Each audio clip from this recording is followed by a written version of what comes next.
I did it again. I made you believe they wasn't just friends.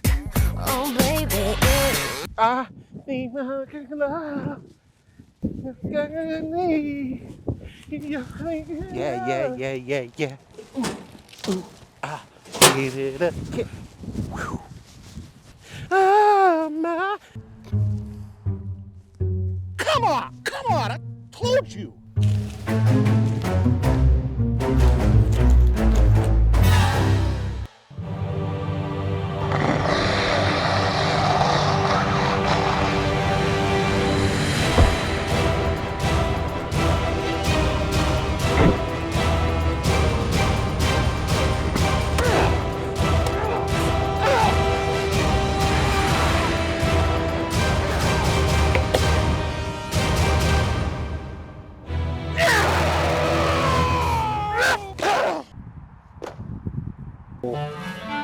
I got your mail.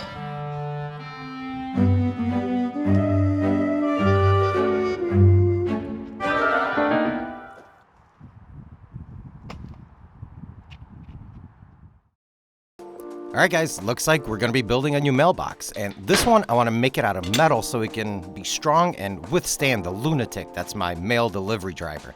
I started off with a sheet of 11 gauge steel, and my plan is actually to bend all those sides into shape to limit the amount of welding I have to do. So I started off by scoring a line with a grinding disc and then grinding a groove into it to make the folding of it much easier. Now, I've seen this done by Mike Montgomery from Modern Builds on one of his previous projects, and I figured I'd give it a try. So I clamped a piece of angle iron to my bench and started bending.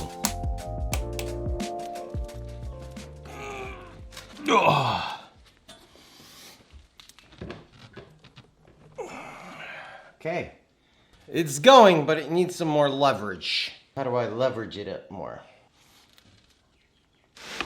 Nope. Well, that didn't work as well as I thought it would actually work. I'm pretty sure that you could totally make this work by grinding a lot more into the groove, but I'm just impatient. So we're just gonna go ahead and cut, weld, and make sure that, make sure we're square, because I think it might be very difficult to get 4 bends in this thing that are all square, or 3 in this case, right? Yeah, 3. Just like before, I scored a line up against the angle iron as reference and then cut all the panels out with my grinder.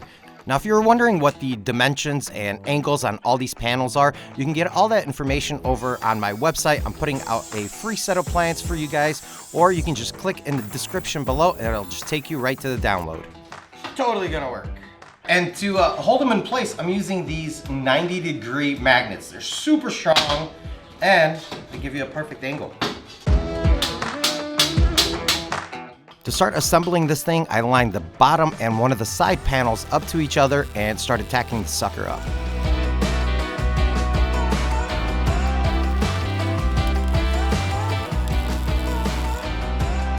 For now, I'm just tacking all these pieces together and making sure that it's square along the way, because that's fairly important for this project, and then I can move on to the actual welding.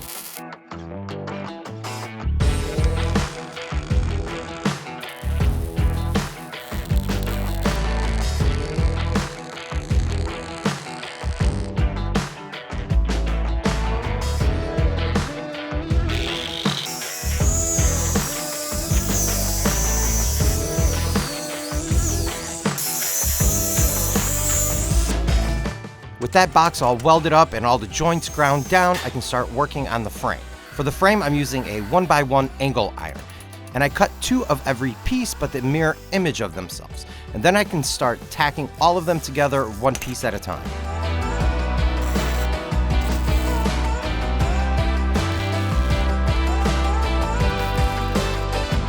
For the base, I'm using a 1x2 angle iron, and that 2 section is going to be sitting on the ground. That way it's going to provide a little bit more stability and give me a little bit more room to drill some bolt holes later on. And you can actually see here that I cut notches into that base, and my thinking behind it is that it's better to have 3 connection points versus just 1 when connecting that frame to the base. All right, guys, so I got this thing all tacked up. It's just standing there and I'm afraid to touch it because it's probably gonna fall. But I made an executive decision and I don't know how it's gonna kind of work. I was gonna do wood and epoxy in the base, kind of like a river table almost. Don't. We're gonna 86 that idea. I think that just might be a little bit too much going on. So I'm just thinking we just do live edge with nothing in the middle, right? And I think that's gonna look really cool. I don't know. I have a picture in my head. I just don't know if it's gonna kind of come through in the finished project. But first, we need to actually weld this thing up so it doesn't fall on me. So cue that dope music.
With the frame all done, let's move on to playing with some beautiful wood.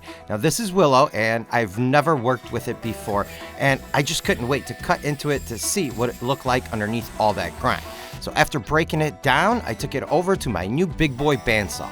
This black beauty is made by Harvey Industries and it packs a whopping 3 horsepower with a cut height of 14 inches, which pretty much can handle anything in my shop. It has changed the workflow in my shop, but more importantly, it's changed the way I think about projects or the inability to get things done.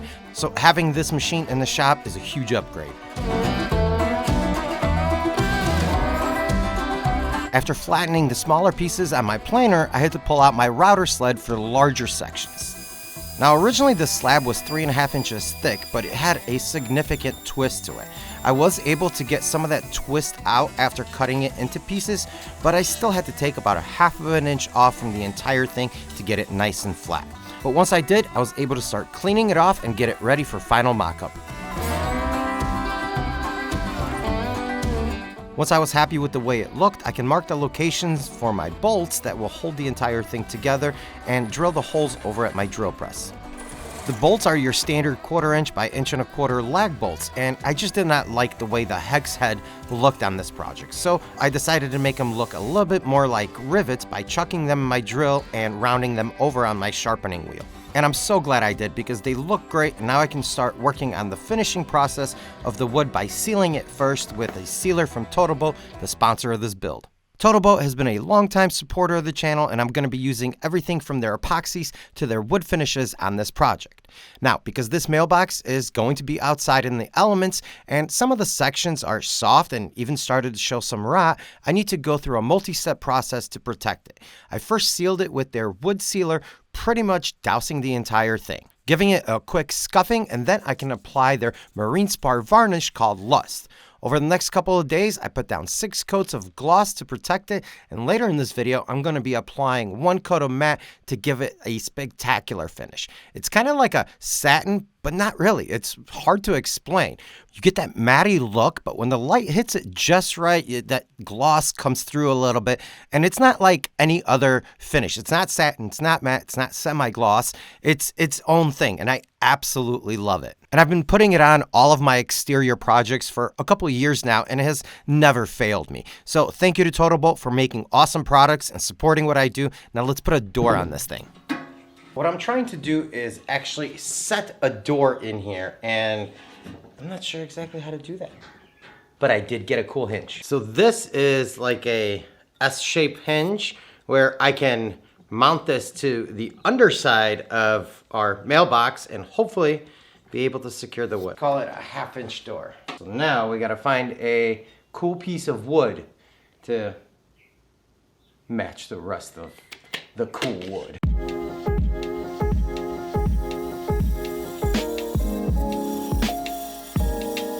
This piece is a cutoff from the same willow slab, and after cutting it in half and book matching it, I noticed something really cool. It looked like Batman, or an owl, depending on how you squint your eyes, so I'm gonna go with it. I glued both halves together and cut it down to size at the miter saw before cleaning it up on the planer.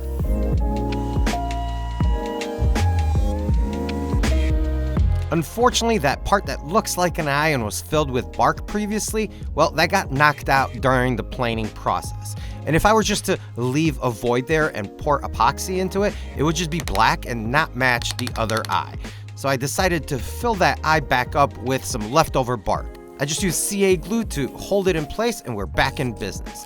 Once the epoxy flows through all those crevices and voids in that eye, you won't even know it's not original. And for the epoxy, I'm using TotalBoat's thick set. It's pretty much the only epoxy that I use for pours like this, and the instructions say you can pour up to 1 inch thick, and I've done a little bit more, but just follow the instructions. Don't go saying that Bart said you could pour up to 14 inches thick, because it won't. So just follow the instructions, but this 3/4 inch pour is no sweat for it. So while that epoxy sets up, I gave this willow a quick scuffing and got to applying that final coat of lust in a mat. And, it being the last coat, we got to make it look cool.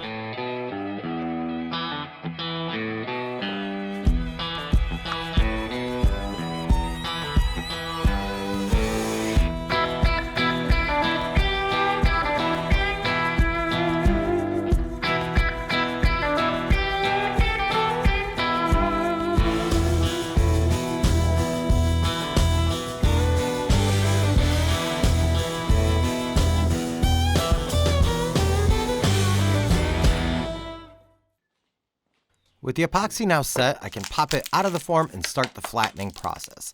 For most small projects, I typically run it through the planer, but I was afraid of chipping something out and ruining this entire thing. So I flattened it on my CNC, and for me, that was a first, and it just kept clogging the vacuum port, and it was pretty aggravating for me. So next time, I think I'm gonna go back to the planer and save the CNC for carving.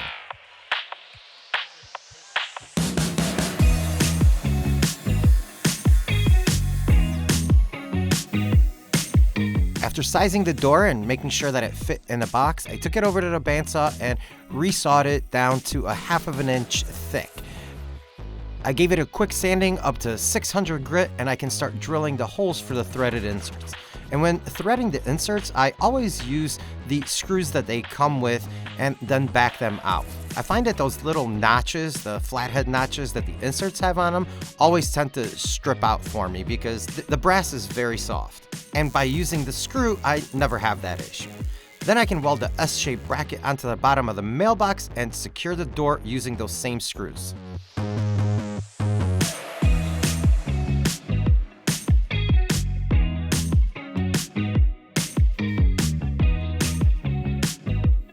Next, I can start working on the little mail flag. It's made out of the same 11 gauge metal as the box and secured in place with a nut and bolt and a compressor washer in between so that it has the ability to go up and down. And in front of it, I welded in a small bead to act as a flag stop.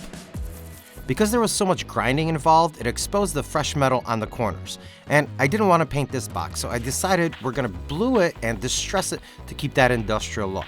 I first cleaned the entire thing with denatured alcohol and then sprayed on a product called PC9.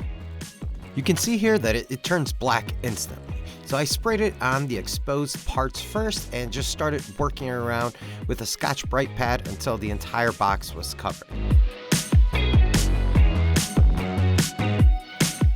Then once I was happy with the way it looked, I hit it with a heat torch to evaporate it and finished it with boiled linseed oil.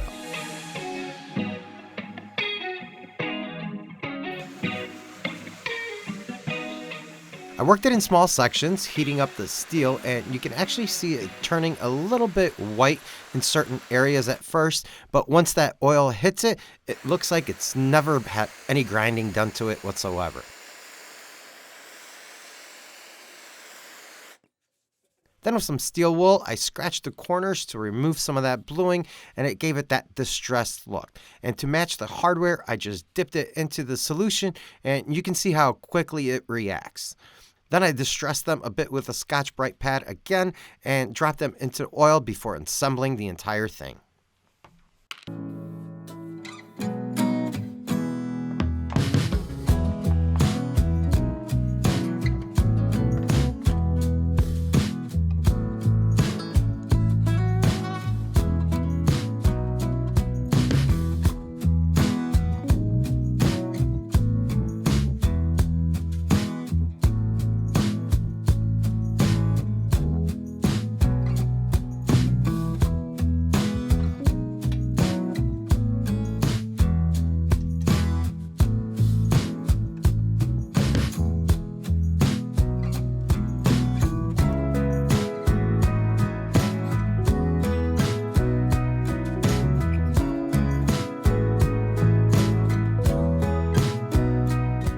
Alright, because the old mailbox was on a post in the ground and I designed this one to be bolted down and I couldn't bolt it to the street, I needed to pour a small slab for it to sit on.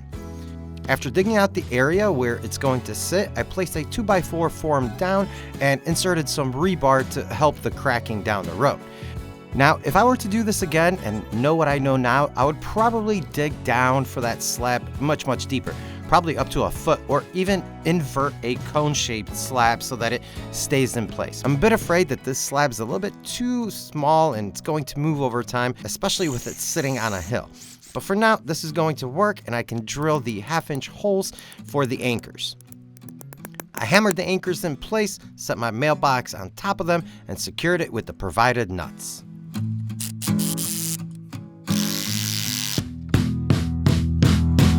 Alright guys, so this mailbox is in and I couldn't be happier with the way it came out. All of my neighbors have been commenting on it and I think they're a little bit jealous too. And I even got a really nice note from my mailman, the real one. Huge thanks to Luke in the garage for being a great sport and dressing up for this video. We had a blast shooting that intro. Make sure you guys check him out and his channel linked in the description below. And big thanks to TotalBoat for supporting what I do. The matte over that gloss finish looks amazing on this project and I can't wait to use it on the next one. And if this is your first time here, make sure you hit that subscribe button along with that bell icon notification so you can get a heads up when the next video comes out. Thank you so much for joining me on this experience. I will see you guys next time. You're such a tease, bro. I'm ready.